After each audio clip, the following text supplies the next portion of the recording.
Hi everybody, thanks for joining me. Today, we're going to build this direct heat smoker. I'm going to take you step by step, show you exactly how I build it. So, come and join me. If you haven't already, please like the channel and subscribe.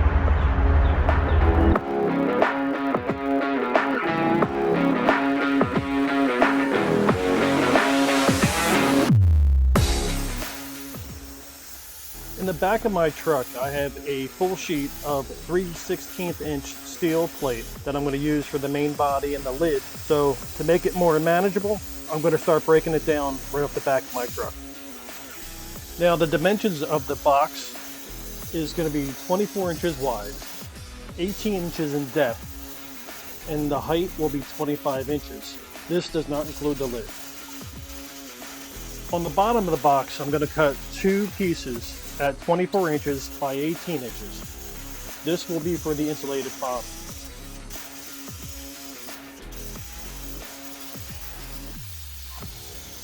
Now that I have all the pieces broken down for the main box, I'm going to make sure it's square. I'm going to tack it all together. Then I'll finish welding it out.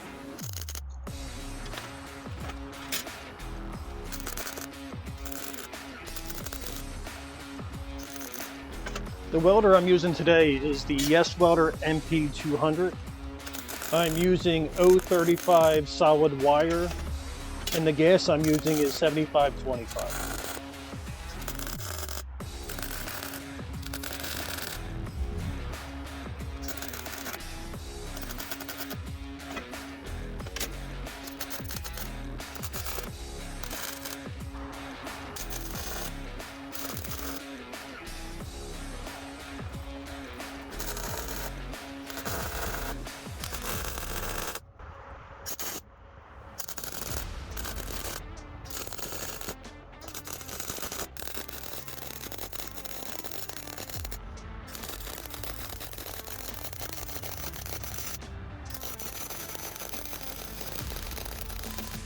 For the lid, my plan is to use 2-inch by 1-inch C-channel.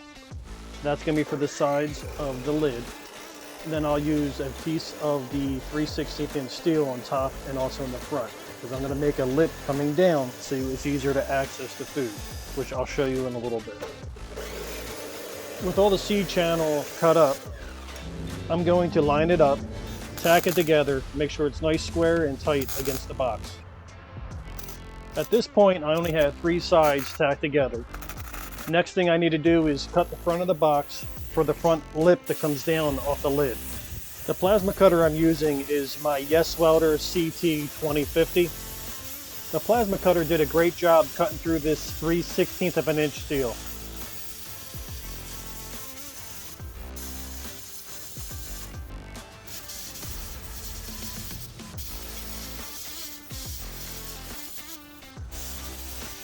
I needed to run out and get 1-inch flat bar to help finish with the lid, so I decided to jump over and start welding the bottom of the main box together. The insulation I'm using is 1.5 inches thick of ceramic insulation. So when I tacked in the inside bottom, I made sure I gave plenty of space for the insulation. Once the inside bottom was tacked in place, I welded it up to get ready for the insulation.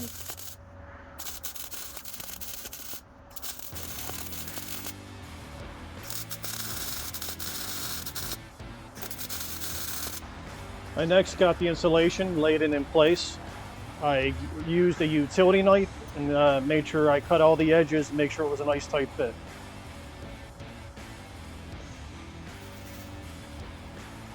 With the insulation in, I grabbed the bottom, lined it up, and started tacking it in place.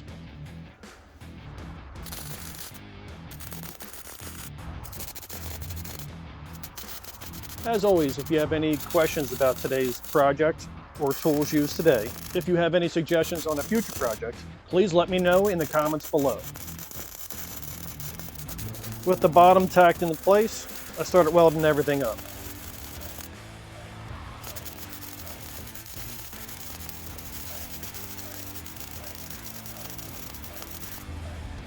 Here what I'm doing is I'm measuring out for the front door.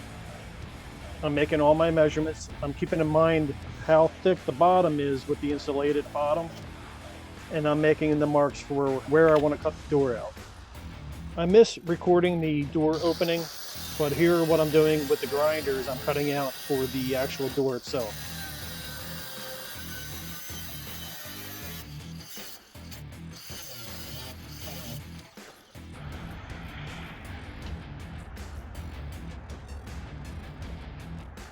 I cleaned up the metal, I lined it up, lined up the bullet hinges, and now I'm going to tack it in place, then I'll weld it in once I make sure that everything's lined up and opening correctly.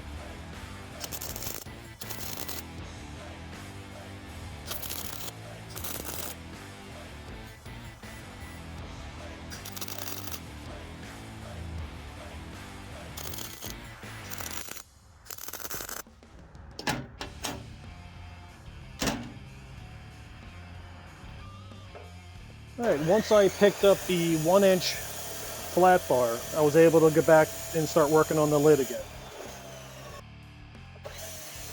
What I'm using the 1-inch flat bar for is I'm going to weld it in place at a 90-degree angle on top of the box, and this will meet up with the C channel, so it makes a nice tight fit when the lid is closed. I'm going to tack it in, I'm going to weld it up, then I'm going to get the grinder and I'm going to smooth it all out, make it nice and round, nice and tight, so the lid fits flush.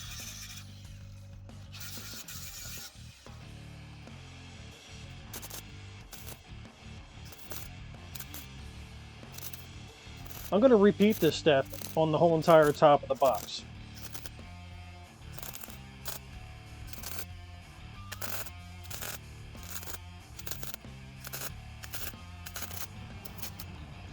On the front, I did something slightly different with the 1-inch flat bar. I cut out the bottom portion to give plenty of room for the grate to be installed and removed.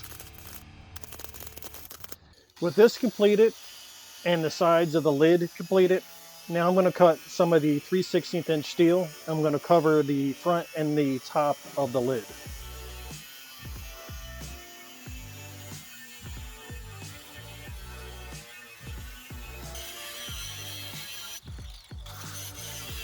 With those two pieces cut out, I'm going to line it up on the lid, tack it up, and weld it all up.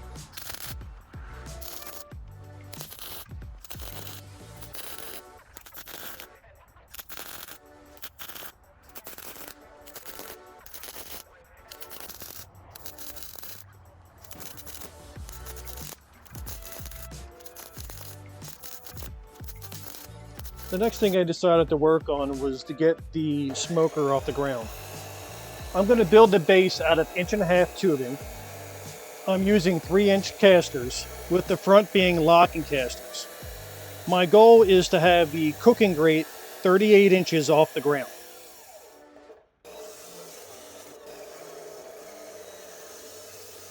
With all the pieces cut, I'm going to make sure it's square. I'm going to tack it together and weld it up.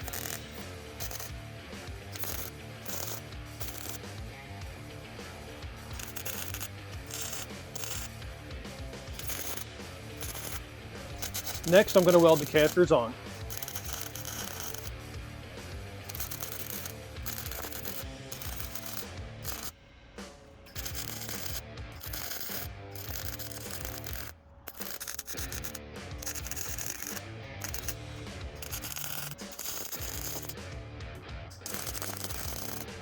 With the casters welded on, it's time to flip it over and weld up the uprights.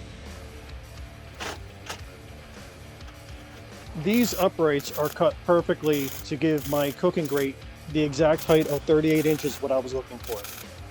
So I'm going to tack them in, make sure they're square, weld it up.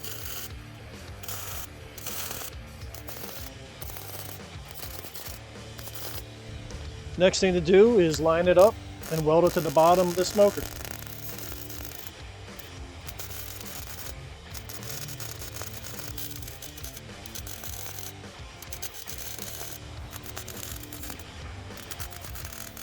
Once the bottom is all welded up, it's just a matter of flipping it upright. The smoker at this point does have a pretty good amount of weight to it, but it wasn't too bad.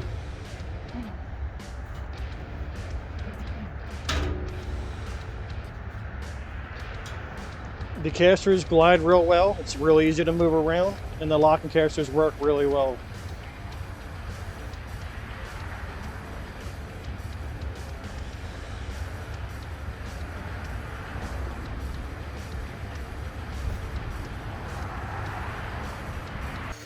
Now it's time to start working on the cooking grate itself. I'm using 3/4 inch angle iron, and for the grate itself, I'm using expanded steel. I squared up my corners, I tacked it in place, and welded it up. Next thing I did was I cut out the expanded steel for the cooking grate and also for the storage area on the bottom of the smoker.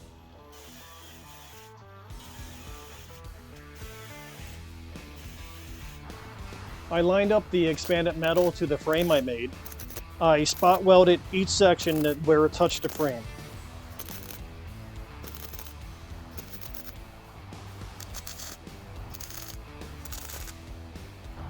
For the expanded steel for the bottom storage area, I had to notch out the corners. But then after that, I lined it up and I spot welded each section that was touching the side rails.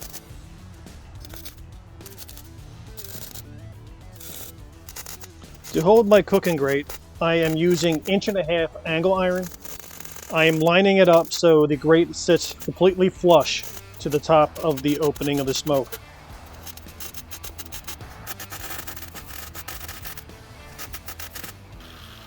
Next thing I'm going to work on is a door latch. I am going to cut off a piece of 3/16 inch steel. I got the idea of this type of latch from Chud's Barbecue. Bradley has a great YouTube channel and he's definitely worth checking out. I'm using a piece of 3/4 inch steel to space off the notching system, and I'm going to tack it in place.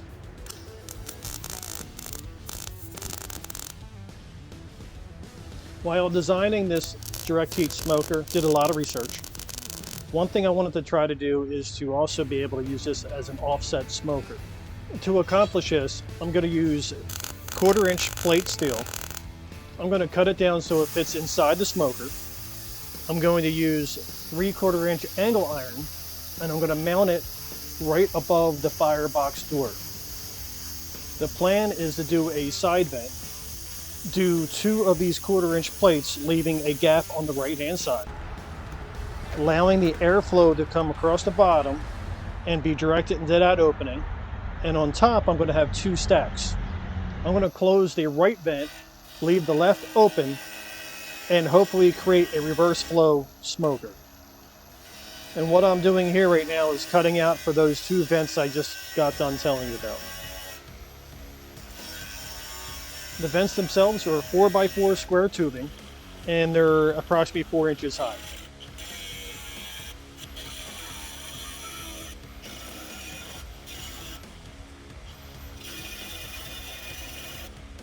Alright, I'm lining up the 4x4 stacks, and I'm tacking it in place. Once I'm happy, I'm going to weld it up.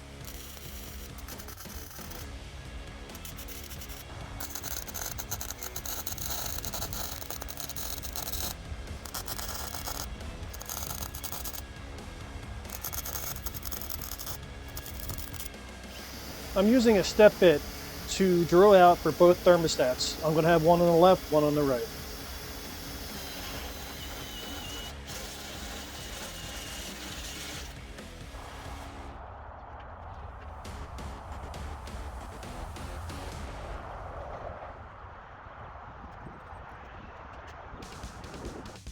I'm going to work on the handle for the lid right now. So I have 2 pieces of 3/16 inch steel sandwiched together.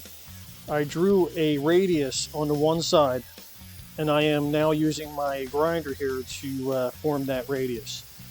And I have them pinched together to try to get them exactly the same. Once I'm done rounding this off, I'm going to drill holes to handle the 9/16 round bar I'm going to use.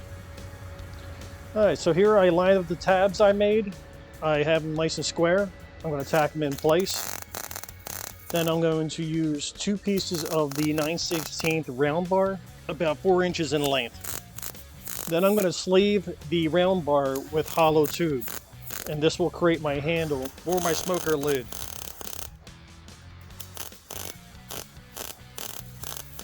Okay, we're getting close to the end of the build. Next thing to do is to build the damper for the 2 smokestack vents on top. So I'm going to cut out 2 squares out of 1/8" steel plate.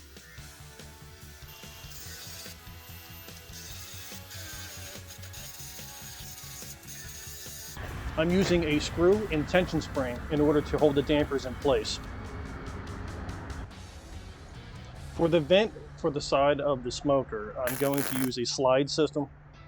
So what I'm going to do is I'm going to cut out a piece 3/4 inch by 14 inch 3/16 steel, and a piece 1/2 inch by 14 inches by 1/8 inch steel. I'm going to weld these 2 pieces together to form a track. I'm going to do this for the top and the bottom.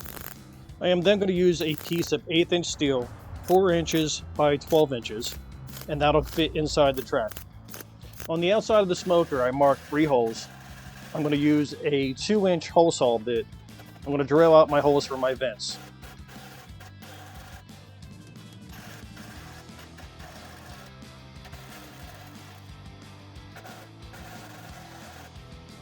In order to open and close the vent, I am going to use a handle of a chipping hammer. So what I'm going to do here is I'm going to drill a small hole either side of the center vent hole, and this allows the handle to fit into those holes, depending on whether the vent is open or closed.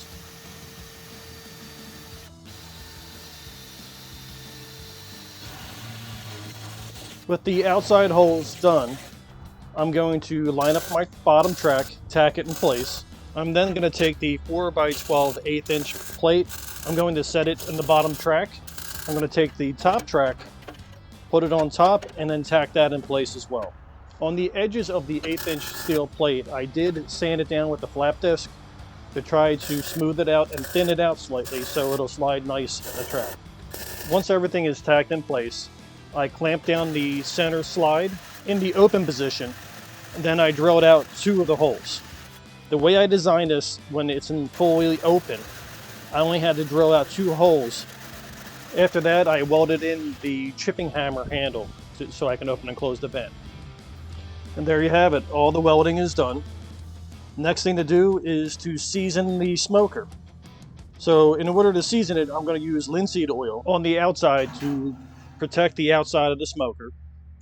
To season the inside, I'm going to use cooking spray oil. I'm going to show you how I did that now. First thing I did was take the kitchen spray oil and spray everything inside. I then lit a fire using charcoal and also wood. And my goal was to get the temperatures as high as possible. The next thing I did was to wipe down the whole entire outside with linseed oil. And then with a propane torch, I proceeded to burn the outside, cooking the linseed oil to the outside of the smoker, getting it nice and hot.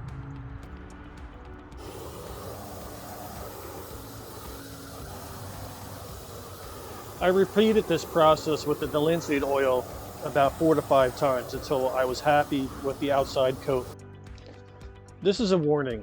You do have to be careful of the rags you use for the linseed oil. If you know anything about linseed oil, while the rags are still wet, it could self-combust.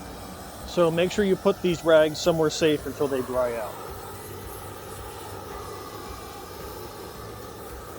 So with the seasoning done, next thing to do is let's cook something.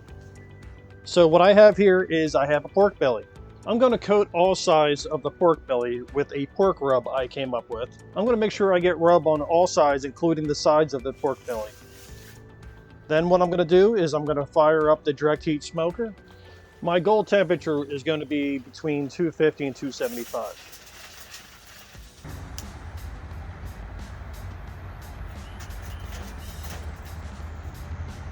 Once the charcoal is ready, I'm going to place the charcoal right in the center, right above where the meat's going to be sitting in the rack.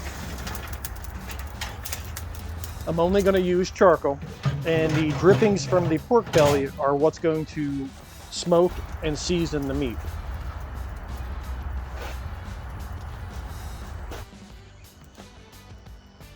Once the pork belly is at around 150 to 160 degrees, I'm going to take the pork belly, flip it over on the other side. I did make a mopping sauce using my favorite barbecue sauce. I added some white vinegar, apple cider vinegar, and a little bit of brown sugar and mixed it up to create my mopping sauce. I used the mopping sauce about every half hour until I got to my desired temperature of around 200 to 203 degrees. Once I got my desired temperature, I took it off the smoker. I let it rest, then I shredded it like a pulled pork sandwich. The pork belly turned out absolutely amazing. The smoker, it worked perfect. It held temperature great. I was able to create higher heat when I wanted to, or I was able to maintain temperature exactly where I wanted. So there you have it. I hope you enjoyed this video on the direct heat smoker. If you have not already, please like the channel and subscribe. I'll see you on the next video.